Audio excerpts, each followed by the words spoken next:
खुलुमबाय बड'लेटेस्ट आपडेटआव बयखौबो बरायबाय। रादाबखौ फरायदों आं प्रमद खाख्लारिया। गिबि रादाबाव दङ गुवाहाटीयाव सासे आइजोआ बिल्डिंनिफ्राय बाज्रुमनानै गावनि जिउखौ फोजोबना लादों। बे जाथाया गुवाहाटीनि मणिकनगराव थांनाय मोनायाव जादों। मिथिनो मोननाय बादिब्ला आप्पार आसामनि तिनसुकिया जिल्लानि थागिबि 53 बोसोर बैसोनि कृष्ण शइकिया मुंनि आइजोआ गुवाहाटीनि गंसे 5 थाला बिल्डिंनिफ्राय बाज्रुमनानै गावनि जिउखौ फोजोबना लायो। आइजोआ बाज्रुमनायाव गोब्राब जखम जायो। गोब्राब जखम जानाय हालोदाव देहा फाहामसालियाव लांनाय जादोंमोन आइजोखौ, नाथाय डक्टरा थैनाय फोसावो। बे आइजोआ मा जाहोन एबा मा दुखुनि थाखाय बाज्रुमनानै गावनि जिउखौ फोजोबना लादों दासिम मिथिनो मोननाय जायाखै। एनडिपिनि गायसनगिरि आफादगिरि थामहिनबा बिटिआर गोजोन गोरोबथानि सासे सागानगिरि रन्जन दैमारिया मैया 19 जुनाव गुवाहाटी कामरुप सिजन कर्टआव नुजाथिहैनाय नुनो मोन्दों।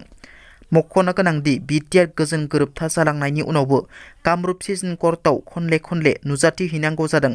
बिटिआर गोरोबथानि सासे सागानगिरिया बिखायाव दावदब लानानैब्लाबो बिर जोहोलाव रन्जन दैमारिया मिनिनाय मोखांजों बिदाय होदों गावनि आंगोफोरखौ। गवालपारायाव सासे 16 बोसोर बैसोनि हिन्जावसाखौ हानजायारि जिनाहारि खालामदों 3 लांसुनियाफोरा।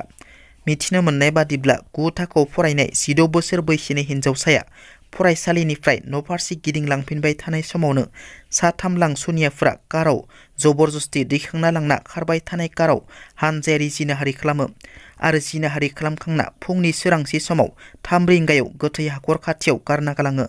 उनाव हिन्जावसाया न'आव थांफिनो। हिन्जावसानि हालोदखौ बिमा बिफाया नुनानै देहा फाहामसालियाव लाना थाङो आरो उनाव बिमा बिफाया एफआइआर थिसनो। बर'नि सोमावसारनायनि 3 मुंख्लंफोरखौ मान खालामनानै बिटिआर सरकारनि गेजेर फोसावनाय। बिटिआर सरकारा मावफुंनो लानाय गोनांथार थांखिफोरखौ फोसावना होदों। बड'लेण्ड सोमावसारनायनि गिबि मुंख्लं सुजित नार्जारिनि थैनाय सानखौ बड'लेण्ड केलेन्डाराव थिसननाय जागोन। लोगोसे रुपनाथ ब्रह्मनि जोनोम सान 15 जुनखौबो बड'लेण्ड केलेन्डाराव थिसननाय जागोन।